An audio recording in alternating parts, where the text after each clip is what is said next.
السلام علیکم ورحمۃ اللہ وبرکاتہ.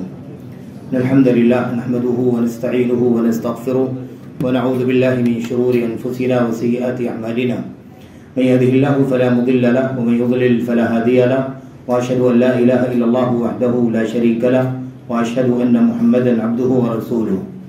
اما بعد فان خير الحديث كتاب الله وخير الهدي هدي محمد صلى الله عليه وسلم وشر الامور محدثاتها وكل محدثة بدعة وكل بدعة ضلالة وكل ضلالة في النار. أعوذ بالله من الشيطان الرجيم. بسم الله الرحمن الرحيم.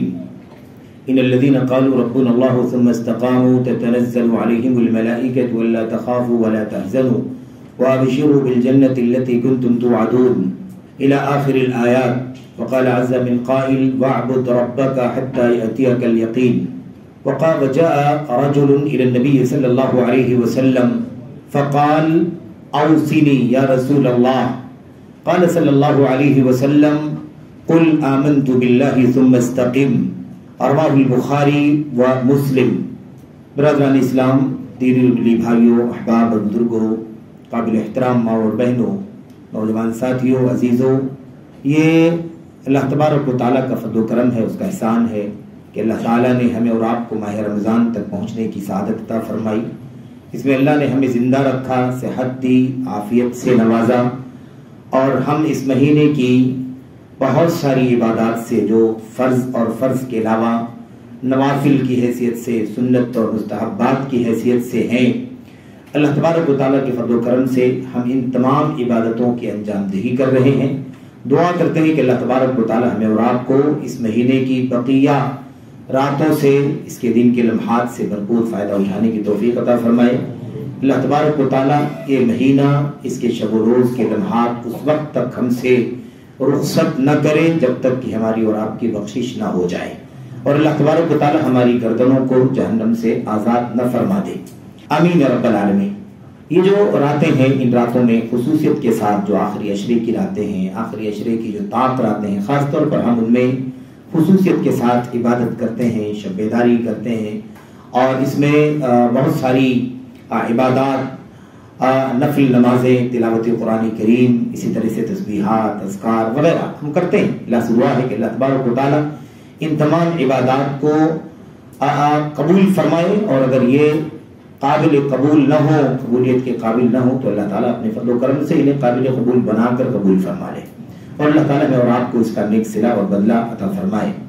آمین رب العالمین. ان راتوں میں یہ ایک سبق اور پیغام ہے کہ یہ راتیں نفلی عبادات کے لیے ہیں، اور نفلی عبادات سے ہماری اور آپ کی جو فرض عبادات ہیں اس میں ہونے والی کمیاں، کوتاہیاں، خامیاں جو ہیں ان کی تلافی ہوتی ہے، بھرپائی ہوتی ہے خصوصیت کے ساتھ. اسی طرح سے نفل جو عبادات ہیں، ان عبادات سے اللہ تبارک و تعالیٰ کی محبت حاصل ہوتی ہے، اللہ تبارک و تعالیٰ سے ہم قریب ہوتے ہیں، اللہ تعالیٰ ہمیں اپنے سے قریب کرتا ہے، ہمیں اپنی محبت سے نوازتا ہے.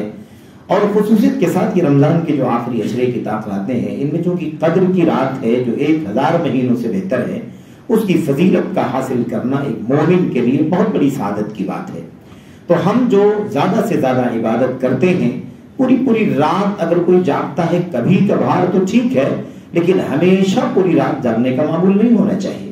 جہاں بھی رات بھر کی بات ہے اس سے مراد رات کا زیادہ تر حصہ ہے، کیونکہ اما عائشہ رضی اللہ تعالیٰ عنہ فرماتی ہیں کہ اللہ کے نبی علیہ السلام نے پوری رات جاگا ہو، ایسا معمول آپ کا نہیں رہا ہے.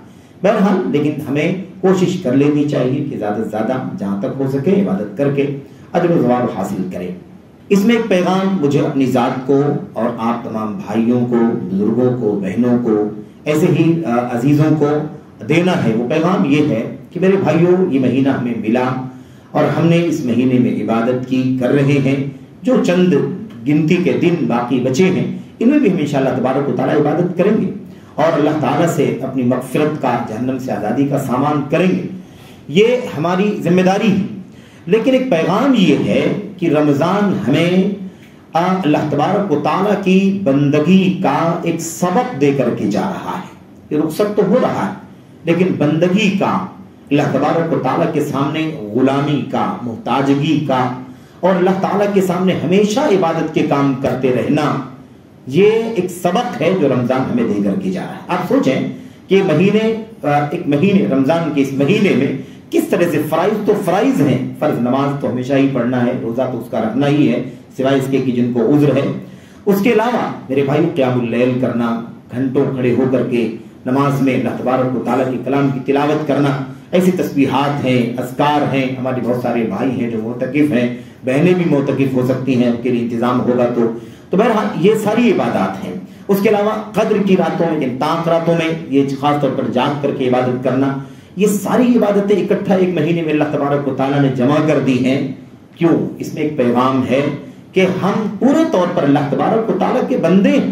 اللہ تبارک و تعالیٰ ہمیں اس طرح کے بہار کے موسم عطا فرما کر ہمیں کم وقت میں زیادہ سے زیادہ نیکیاں اکٹھا کرنے کا موقع دے رہا ہے. اور یہ اس بات کا سبق ہے کہ ایسا نہیں ہے کہ ہم ایک موقع پر زیادہ فائدہ اٹھا لیں تو پھر اس مہینے کے ختم ہو جانے کے بعد پھر اپنی پہلی روش پر لوٹ آئیں. ہم ایسا نہیں ہونا چاہیے کہ موسم میں اللہ تبارک و تعالیٰ کو پہچانیں، کسی خاص سیزن میں اللہ تبارک و تعالیٰ سے اپنا انٹروڈکشن یا اپنی بندگی کا تعارف رکھیں. نہیں، بلکہ ہم کسی موسم کی تعین کے بغیر، کسی وقت اور زمانے کی قید کے بغیر ہم ہمیشہ اللہ تعالیٰ کے بندے ہیں، ہمیشہ ہم اللہ تعالیٰ کے عبد ہیں، عباد ہیں، اللہ کے بندے. اور ہمیشہ وہ ہمارا رب ہے، ہمارا معبود حقیقی ہے، ہمارا منتظم ہے، ہمارا مدبر ہے. اس لیے ہمیں ہمیشہ اللہ تبارک و تعالیٰ کی عبادت اور بندگی کے اس کام کو اپنی ذمہ داری سمجھنا ہے. رمضان کے اختتام کے ساتھ ساتھ ہماری نمازوں کا سلسلہ ختم ہو جائے، قرآن کی تلاوت کا سلسلہ ختم ہو جائے، نفل نمازوں کا سلسلہ ختم ہو جائے، نفل روزوں کا سلسلہ ختم ہو جائے، یا قرآن کریم کی تلاوت ہم بند کر کے اسے ہم سجا کر کے کہیں رکھ دیں، ایسا نہ ہونے پائے. ہماری ذمہ داری ہے کہ جب ایک مہینہ پورے طور پر ایک تربیت کا موسم ہمیں اللہ نے عطا فرمایا ہے تو ہم اس سے ایک سبق لے کر کے جائیں کہ ہمیں ہمیشہ اللہ تبارک و تعالیٰ کی بندگی کرنی ہے.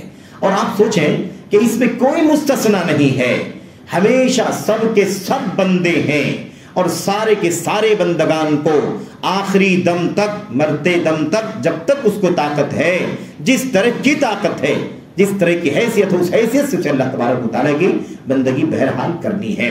آپ دیکھیں اگر اس سے کوئی مستثنا ہوتا تو وہ ہمارے اور آپ کے نبی محمد رسول اللہ صلی اللہ علیہ وسلم مستثنا ہوتے ہیں. لیکن آپ تو ہمارے لیے آئیڈیل ہیں، آپ آئیڈیل ہیں. آخری وقت میں اخیر کی جو 2-3 دن آپ کی زندگی کے ہیں میرے بھائیوں، آپ ذرا اس کو سیرت میں پڑھ کر کے دیکھیں کہ آپ علیہ السلام کی یہ سوچ اور یہ بندگی کا جذبہ کس طرح سے کوٹ کر کے بھرا ہوا تھا.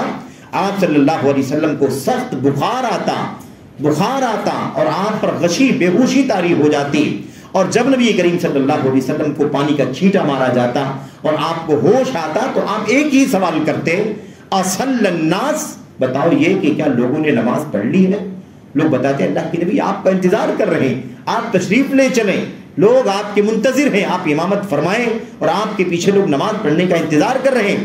اتنی ہی بات ہوتی اور اس کے بعد پھر آپ کو غشی طاری ہو جاتی اور آپ پھر ایک لمحے کے لیے پھر آپ کا ہوش ختم ہو جاتا، بے ہوشی طاری ہو جاتی.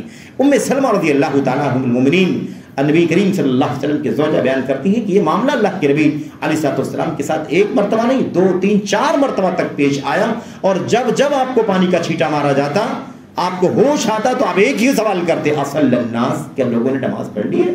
آپ سوچئے. اور یہی معاملہ چلتا رہا. بالآخر آپ کا وہ مرض جو تھا وہ مرض الموت تھا، اس بیماری سے آپ کو شفا نہیں ملی، وہ آپ کی موت تک چلی گئی اور پھر آپ وفات پا گئے. رفیق اعلیٰ سے آپ کی ملاقات ہو گئی، رب ذوالجلال سے. تو خلاصہ کلام یہ ہے کہ بندگی کا جو نمونہ سیرت رسول صلی اللہ علیہ وسلم میں ہمیں ملتا ہے وہ اس بات کا پیغام ہمیں دیتا ہے کہ ہمیں آخری دم تک اللہ کی بندگی کرنی ہے، ہمیشہ عبادت کرنی ہے. ہم رمضان کے مسلمان تو نہیں ہیں، ہم شعبان کے مسلمان تو نہیں ہیں، ہم شوال کے مسلمان تو نہیں ہیں، یا کسی خاص موسم، کسی مہینے، ہفتے، سال کے ایام کے مسلمان نہیں. ہم ہمیشہ اللہ تبارک و تعالیٰ کے بندے.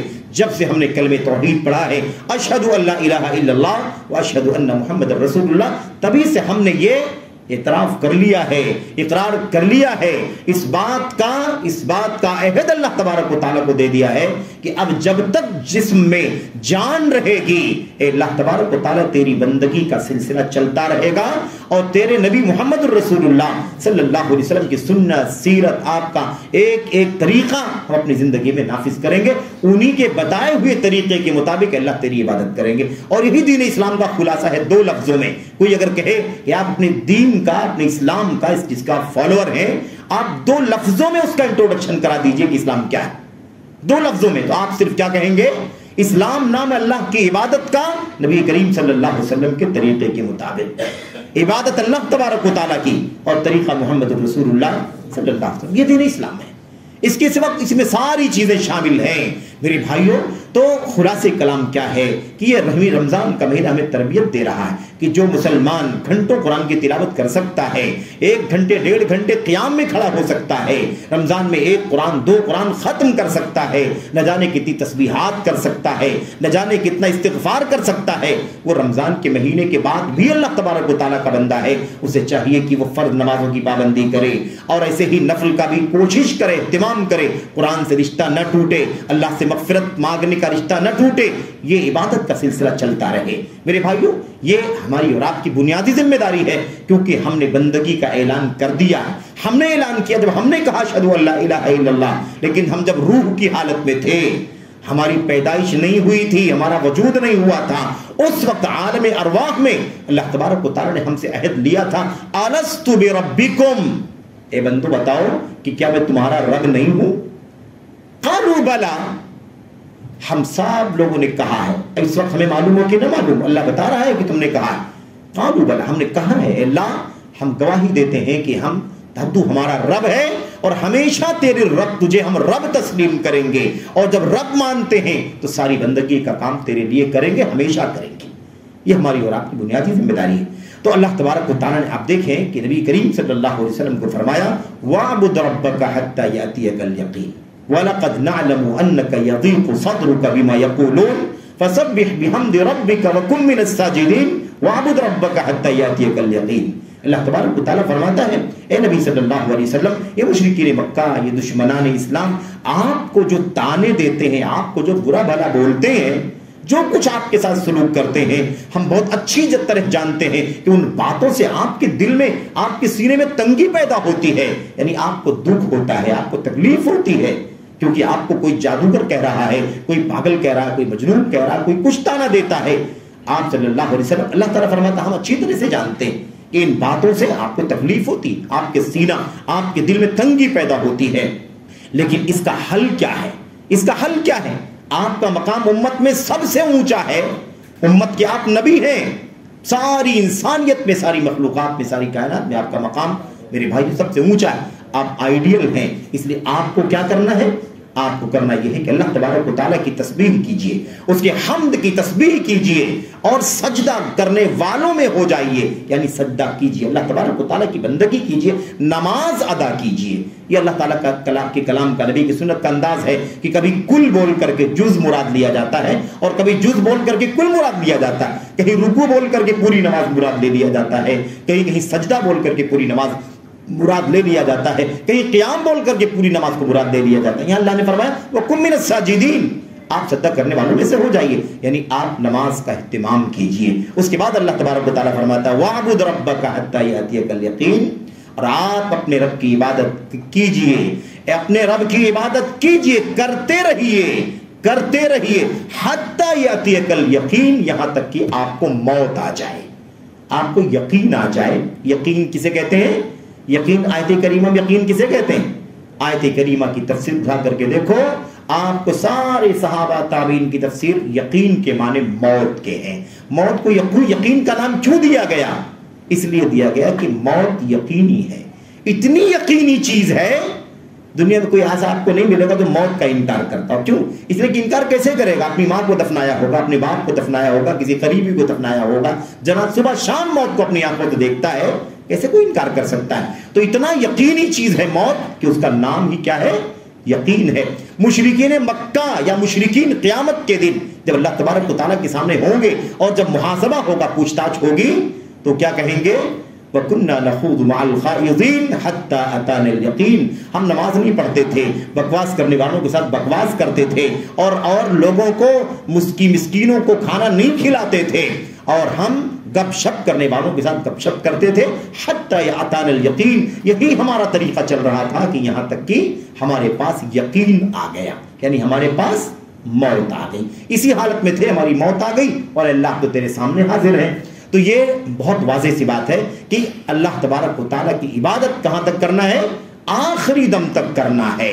رمضانی مسلمان نہیں ہیں، شعبانی مسلمان نہیں ہیں، الحمدللہ اللہ کے بندے ہیں، ہمیشہ اللہ کی بندگی، ہمیشہ اللہ تعالیٰ کی عبادت کا ہم ثبوت اپنے عمل سے پیش کرتے رہیں گے، تاکہ ہمیشہ اللہ کی نگہداشت میں رہیں، ہمیشہ اللہ تبارک و تعالیٰ کے مراقبے میں رہیں، ہمیشہ اللہ تبارک و تعالیٰ کی طرف سے حفاظت ملے۔ میرے بھائیوں، اسی بات کو اللہ کے نبی علیہ السلام نے اپنی حدیث میں بیان فرمایا ہے، تعرف الی اللہ فی الرخاء یعرفک فی الشدہ، آسانیوں میں اللہ تبارک و تعالیٰ سے اپنی پہچان رکھو تاکہ مشکلوں میں اللہ تبارک و تعالیٰ آپ کو پہچانے۔ جب تم آسانی میں اللہ کو پہچانو گے تو مشکلوں میں اللہ تبارک و تعالیٰ تمہیں پہچانے گا، یعنی کیا مطلب؟ تمہاری حفاظت کرے گا، مشکلوں میں اللہ تمہارے کام آئے گا۔ ہم اب آج ماحول ہے، سارا ماحول ہے، ساری فضا ہے، تو ہم آ گئے، لیکن اس کے بعد رمضان کے بعد فضا تو تبدیل ہو جاتی ہے، تو اس کے بعد ہم دھیرے دھیرے نماز سے دور ہو جائیں، تلاوت سے دور ہو جائیں۔ تو یہ عام طور پر ہماری اور آپ کی زندگی میں کوتاہیاں پائی جاتی ہیں۔ ہماری ذمہ داری یہ ہے کہ ہم کیا کریں؟ ہم اللہ تبارک و تعالیٰ کی بندگی ہمیشہ کریں، مرتے دم تک کریں۔ اچھا ہوتا کیوں ہے ایسا؟ ہوتا کیوں ہے اور کیسے ہم پابندی کر سکتے ہیں؟ رمضانوں میں تو الحمدللہ آپ دیکھیے کس فرائض تو فرائض ہیں، نوافل کا بھی اہتمام ہم کر رہے ہیں، تلاوت بھی کر رہے ہیں، تسبیحات بھی کر رہے ہیں، بہت دیر تک ہم الحمدللہ اللہ کی عبادت کرتے ہیں، لیکن رمضان کے بعد یہ جذبہ کم سرد پڑ جاتا ہے۔ کیا کریں کہ ہم میرے بھائیوں رمضان کے بعد بھی اللہ تعالیٰ کی بندگی ہو سکے، عبادات کی پابندی ہو، اطاعت کے کاموں کی پابندی ہو، اللہ تبارک و تعالیٰ کی بندگی کے کاموں کا سے لگاؤ رمضان کے بعد بھی قائم رہے۔ کیا کریں تو ہمیں میرے بھائیوں یہ چیز مل سکتی ہے؟ اس کے بہت سارے طریقے ہیں، بہت ساری باتیں ہیں، اور چونکہ زیادہ وقت نہیں ہے اس لیے بہت لمبی بات بھی آپ کے سامنے نہیں کرنی ہے، چند منٹ اور بات کر کے بات ختم کرنا ہے۔ دیکھیں بہت بنیادی چیز ہے، میں ہوں، آپ ہوں، ہمارے بھائی ہوں، ہماری بہنیں ہوں، کوئی بھی ہو، ہم انسان ہیں، انسان ہونے کے ناطے ہم بہرحال کمزور ہیں، بشر کمزور ہے، انسان کمزور ہے، خلق الانسان ضعیفا، انسان کمزور پیدا کیا گیا ہے۔ اور میرے بھائیوں غلطی کرنا، کوتاہی کرنا، شیطان کے وسوسے میں آ جانا، مادے کے وسوسے میں آ جانا، دنیا کے بہکاوے میں آ جانا، رنگینیوں میں بہک جانا وغیرہ، یہ ہماری اور آپ کی زندگی کے اندر موجود ہے، کیونکہ ہم انسان ہیں، کمزور ہیں۔ لیکن ہماری کوشش یہ ہونی چاہیے کہ ہم اللہ تبارک و تعالیٰ کی بندگی کا ہمیشہ ثبوت پیش کریں۔ رمضان کے بعد بھی ہم اللہ تبارک و تعالیٰ کے بندے ہیں۔ رمضان ختم ہوگا، اسلام ختم نہیں ہوگا، رمضان ختم ہوگا، اللہ تبارک و تعالیٰ کی الوہیت باقی رہے گی اور ہم اس کے بندے ہیں، ہماری بندگی باقی رہے گی، رمضان ہی جائے گا۔ میرے بھائی اس لیے ہماری ذمہ داری ہے کہ ہم اس بات کو سمجھیں، اور یہ جو بنیادی چیز ہے یہ سمجھنے کی وہ یہ ہے کہ آخر ہم کیا کریں کہ رمضان کے بعد بھی عبادت کی پابندی ہم کر پائیں۔ اس کے لیے چند اصولوں کو ہمیں یاد رکھنا ہے۔ میں صرف چند اصولوں کو گنوانا چاہتا ہوں بالکل سرسری طور پر، ایک منٹ دو منٹ کے اندر، تاکہ وہ باتیں میرے لیے بھی نفع بخش ہوں اور آپ تمام بھائیوں کے لیے، بہنوں کے لیے بھی نفع بخش ہوں۔ ہماری ذمہ داری یہ ہے کہ ہم اللہ کے کلام کی آیات کو، نبی کی سنتوں کو، امت کے سلف کی سیرت کو اپنے پلے باندھیں۔ یہ ہماری زندگی میں کامیابی کا سب سے بڑا ذریعہ ہے۔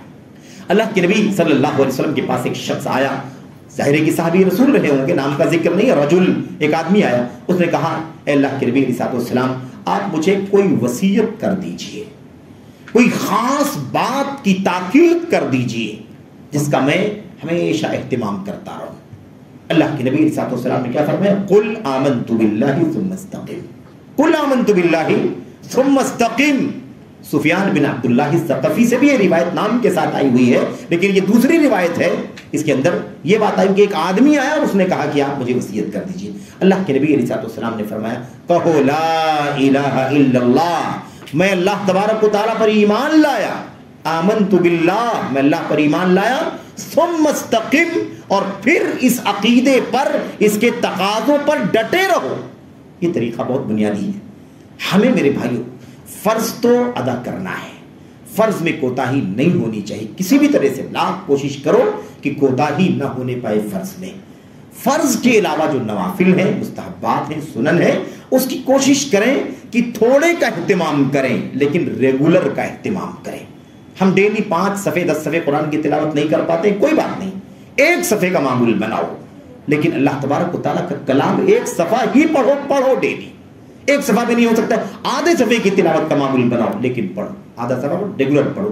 اللہ یہ نہیں چاہتا، اللہ اس بات کو پسند نہیں کرتا کہ بندہ کبھی بیٹھے اور پورے قرآن کی تلاوت کر جائے، 5 گھنٹے 10 گھنٹے 15 گھنٹے 24 گھنٹے قرآن کی تلاوت کرے اور اس کے بعد چھوڑ دے تو 2 مہینے تلاوت ہی نہ کرے، 4 مہینے تلاوت نہ کرے، 6 مہینے قرآن کو ہاتھ نہ لگائے۔ اللہ تعالیٰ کو یہ پسند نہیں ہے، اللہ تعالیٰ کو عمل کنٹینیو کرنا پسند ہے، تھوڑا صحیح کوئی بات نہیں ہے لیکن مسلسل ہونا چاہیے۔ احب الاعمال الی اللہ ادومها وان قل۔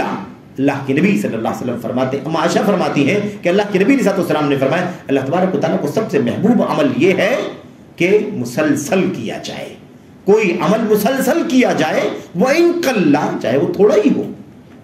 کان عملہ دیمہ، نبی کریم صلی اللہ علیہ وسلم کی خود سیرت کے بارے میں اما عائشہ فرماتی ہیں کہ آپ کی جو زندگی کا معمول تھا وہ مسلسل والا معمول تھا، کنٹینیو ہمیشہ پڑھنے والا معمول تھا۔ آپ جو کام شروع کرتے گرچہ تھوڑا ہی کریں لیکن آپ ہمیشہ کرتے، ڈیلی کرتے، تو یہ چیز ہونی چاہیے۔ ہم 2 رکعت نفل پڑھیں، ہے نا، 2 ہی پڑھیں، کوئی بات نہیں، لیکن ایک معمول بناؤ کہ پڑھیں۔ یہ ہونا، یہ نہیں ہے کہ کبھی بیٹھے تو 10 رکعت پڑھ گئے اور کبھی اس کے بعد چھوڑ دیا تو چھوڑ دیا۔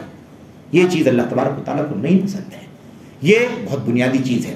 اچھا، ہم کیسے اس کی پابندی کر سکتے ہیں رمضان کے بعد؟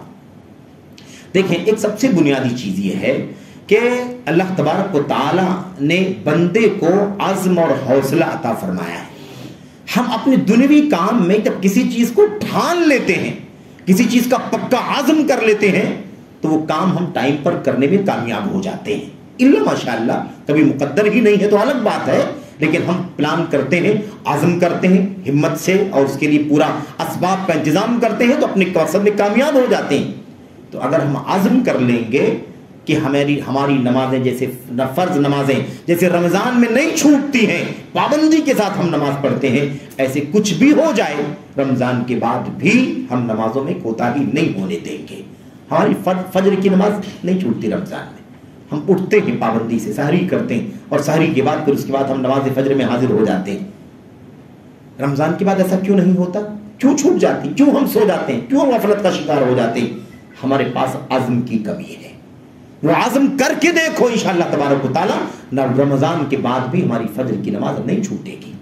طے کر کے دیکھیں، ہم اللہ کے فضل و کرم سے بندہ طے کرے، اللہ تبارک و تعالیٰ کی مدد ہوتی ہے اور انسان نماز کا پابند رہے گا۔ کتنے ہمارے بھائی ایسے ہیں کہ یہ ڈیلی کا سلسلہ چل رہا ہے اور شوال کا چاند ہوتے ہی وہ عید کے رات والی فجر کی نماز بھی لوگ چھوڑ دیتے ہیں، ڈیلی پڑھ رہے ہیں لیکن شوال کی 1 تاریخ والی جو فجر کی نماز ہے وہ چھوٹ گئی۔ کیوں؟ اس لیے کہ رمضان چلا گیا۔ افسوس ہے میرے بھائیوں، کیوں؟ آخر مسلمان تو مسلمان ہی، بندہ اللہ تبارک و تعالیٰ کا، بندگی اس کی ہماری قائم ہے۔ ہمارا رشتہ اللہ تبارک و تعالیٰ سے کیا ہے؟ بندگی کا رشتہ ہے۔ وہ ہمارا رب ہے، معبود حقیقی ہے اور ہم اس کے بندے ہیں، اس کے غلام ہیں۔ یہ رشتہ بندگی کا ہمیشہ قائم رہے گا۔ ہمیں اس کا ثبوت دینا ہے کہ واقعی اللہ کے بندے ہیں۔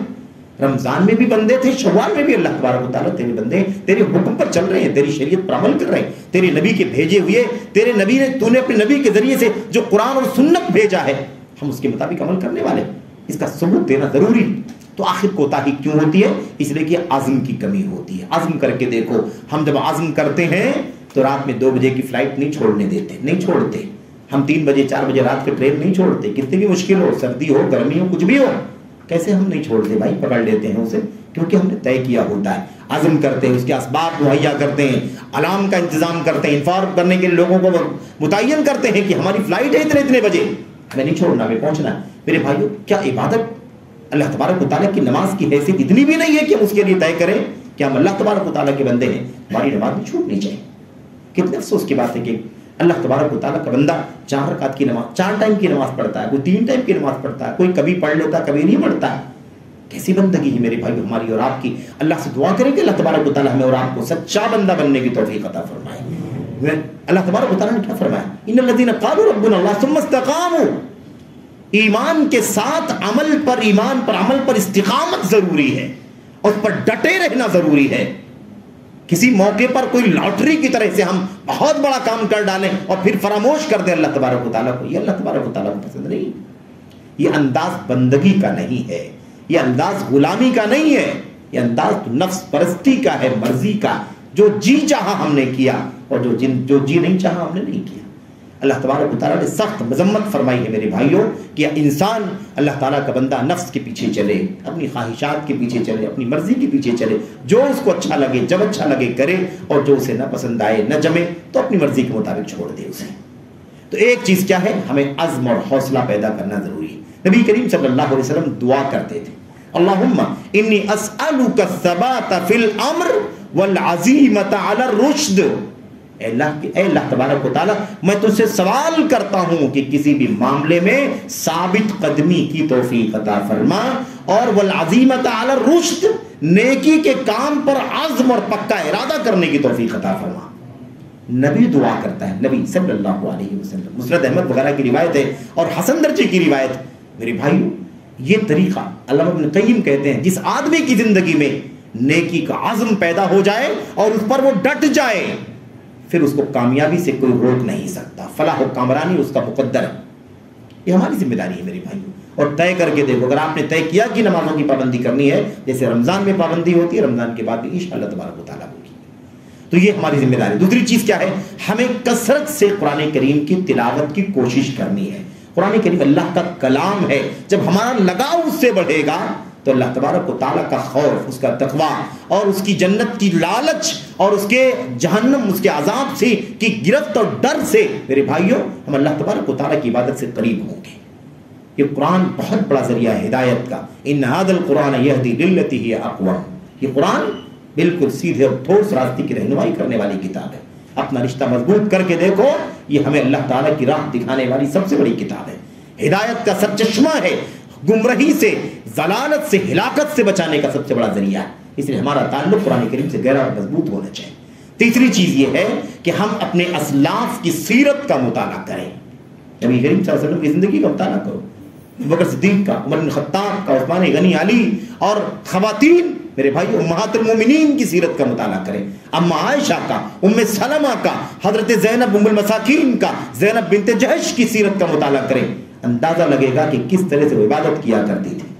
میرے بھائیو، یہی زینب رضی اللہ تعالیٰ. ایک بات خواتین کے حوالے سے بھی ہو جائے نام کے ساتھ، وضاحت کے ساتھ. حضرت زینب رضی اللہ تعالیٰ عنہا مسجد نبوی کے اندر دو ستونوں کے بیچ میں ایک رسی انہوں نے باندھ رکھی تھی.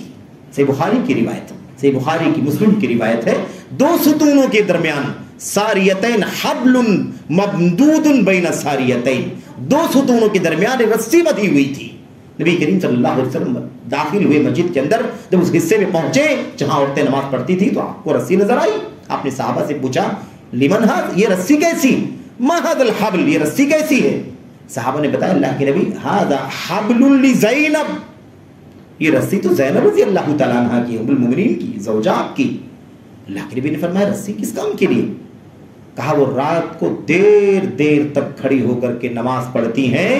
فَإِذَا فَتَرَتْ تَعَلَّقَتْ بِهِ، جب کھڑے کھڑے تھک جاتی ہیں تو اسی رسی پر ٹیک لگا لیتی ہیں. اللہ کے نبی صلی اللہ علیہ وسلم نے فرمایا لا حلو، نہیں، اتنا مشقت کرنے کی ضرورت نہیں ہے، اس رسی کو کھول دو اور زینب سے کہہ دو جب تک ہمت رہے تب تک اللہ کے لیے نماز پڑھے، اور جب تھک جائیں تو بیٹھ جائیں. نماز پڑھنے کی ضرورت، نفل کی بات چل رہی، ضرورت نہیں ہے. آپ سوچئے امہات المومنین کو روکنا پڑتا تھا اتنی نمازوں کی، اتنی عبادت کی پابندی. رسی باندھ کر کے اگر ہمت ہار جاؤں گی تو اسی رسی پر ٹیک لگا دوں گی. اور پھر اس کے بعد اللہ کے نبی صلی اللہ علیہ وسلم کو منع کرنا پڑ رہا، رسی کھول دو، اتنی مشقت کرنے کے لیے کس نے کہا؟ تو یہ حالت، یہ سیرت ہم جب اس کو پڑھیں گے تو ہمارے دلوں میں عبادت کا حوصلہ پیدا ہوگا، بھائیوں کے دلوں کے اندر حوصلہ پیدا ہوگا، بہنوں کے دلوں کے اندر حوصلہ پیدا ہوگا، اور ہم اللہ تبارک و تعالیٰ کی بندگی کرنے میں ہمت جٹا سکیں گے، کیونکہ ہمارے اسلاف کی سیرت ہے. تو اسلاف کی سیرت کا مطالعہ نبی کریم صلی اللہ علیہ وسلم صاحب پڑھیں. اللہ کے نبی کی زندگی، آپ کی عبادت اور ریاضت، آپ کی شب بیداری، آپ کی قرآن کی تلاوت، آپ کی تسبیحات، آپ کے اذکار، آپ کا استغفار. نبی کریم صلی اللہ علیہ وسلم فرماتے ہیں استغفر اللہ وتوبوا الیہ، اے اللہ کے بندو اللہ تبارک و تعالیٰ سے استغفار کرو، اللہ سے توبہ کرو. فإنی اتوب الی اللہ واستغفرہ فی اليوم 100 مرہ، کیونکہ میں دن بھر میں اللہ تبارک و تعالیٰ سے 100 مرتبہ استغفار کرتا ہوں، اللہ تبارک و تعالیٰ سے توبہ کرتا ہوں. کون سا گناہ کیا تھا نبی کریم صلی اللہ علیہ وسلم نے؟ آپ کے اگلے پچھلے گناہ معاف تھے کہ نہیں معاف تھے؟ لیکن آپ کی سیرت یہ ہے کہ آپ اس کے باوجود اتنا استغفار کیا کرتے. اس میں ہمارے لیے اسوہ ہے، سمپل ہے، ہمارے لیے آئیڈیل اور نمونہ ہے. ایسے ہی اسی لیے ہمیں چاہیے کہ اسلاف کی سیرت کا مطالعہ کریں. ایک اور چیز ہے کہ ہم اکثر و بیشتر موت کو یاد کرنے کی کوشش کریں. جب بھی عبادت میں دل نہ لگے، عبادت میں دل نہ لگے، سستی آئے، کاہلی آئے، شیطان وسوسے ڈالے، ادھر چلے جاؤ ادھر چلے جاؤ، دل نہیں چاہتا، ایسی وقت میں موت کو یاد کرو. کیونکہ موت کو یاد کرنے سے دنیا کی رنگینیاں، دنیا کی لذتیں، دنیا کی آرائش زیبائش، اس سے جو لگاؤ بہت زیادہ دل میں پیدا ہو جاتا ہے، موت کی یاد اس تعلق کو کٹ کر دیتی ہے اور ہمارا تعلق اللہ تبارک و تعالیٰ سے جوڑتی ہے. کیونکہ یاد دلاتی ہے نا کہ موت آنے والی ہے. یہ سب تو یہی رہ جائے گا بندے، یہ سب ذریعہ ہے، یہ سب ہدف نہیں ہے، یہ سب ٹارگٹ نہیں ہے. دنیا وسیلہ، دنیا ٹارگٹ نہیں ہے میرے بھائی. ہم ایک ذریعہ، اس کو استعمال کریں، جئیں رہیں کھائیں پیئیں. جو زندگی ہے اللہ تعالیٰ کی بندگی کے لیے پیدا کی ہوئی ہے. ما خلقت الجن والانس الا لیعبدون. تو بہرحال یہ چند باتیں تھیں، بہت ساری باتیں ہیں، لیکن ہمیں بھی آگے بھی ایک درس میں جانا ہے. اس لیے اللہ سے دعا کرتے ہیں کہ اللہ تبارک و تعالیٰ ان چند باتوں میں اللہ تعالیٰ مجھے عبرت اور نصیحت کی توفیق عطا فرمائے. تمام بھائیوں کو، تمام بہنوں کو، عزیزوں کو، جوانوں کو، سبوں کو اللہ تبارک و تعالیٰ اپنے کلام کی آیتوں سے، اپنے نبی صلی اللہ علیہ وسلم کی سنت سے، سیرت سے اور امت کے اسلاف کی سیرت سے، ان کی زندگی سے ہم سب کو عبرت حاصل کرنے کی توفیق عطا فرمائے. زندگی بھر عبادت کرنی ہے، عبادت کرو اللہ تبارک و تعالیٰ کی موت تک. آخری ایک بات 2 جملوں میں یہ کہنا ہے کہ صوفیوں نے اس آیت کریمہ کا غلط معنی نکال لیا. صوفی حضرات، صوفیوں نے کیا معنی نکالا؟ وَاعْبُدْ رَبَّكَ حَتَّىٰ يَأْتِيَكَ الْيَقِينُ، آپ اپنے رب کی عبادت کریں یہاں تک کہ آپ کو یقین آ جائے. یقین کا معنی ان لوگوں نے صوفیت کے اندر ایک مقام بنا رکھا ہے. اتنی عبادت کریں گے تو اس مقام پر پہنچیں گے، اتنی ریاضت کریں گے تو اتنے مقام پر پہنچیں گے، اتنی تسبیحات کریں گے اس مقام پر پہنچیں گے. تو کہا ایک مقام کا نام ہے یقین. جب عبادت کرتے کرتے آدمی یقین کے درجے تک پہنچ جائے تو اب اس کے بعد اس کو عبادت کرنے کی ذمہ داری ختم ہو جاتی ہے. اب اس کی عبادت کرنے کی ضرورت نہیں. اسی لیے بہت سارے صوفیہ کو، بہت سارے باباؤں کو، بزرگوں کو لوگوں نے دیکھا ہوگا کہ وہ اپنی کٹیا سے نکلتے نہیں، کبھی اپنی جھگیوں سے نہیں نکلتے، اپنے کمرے سے نہیں نکلتے، وہ کبھی مسجد میں نہیں آتے، جماعت کے ساتھ نماز نہیں پڑھتے، لوگوں سے ملاقات نہیں کرتے. آخر ان کی نماز کہاں ہوتی ہے؟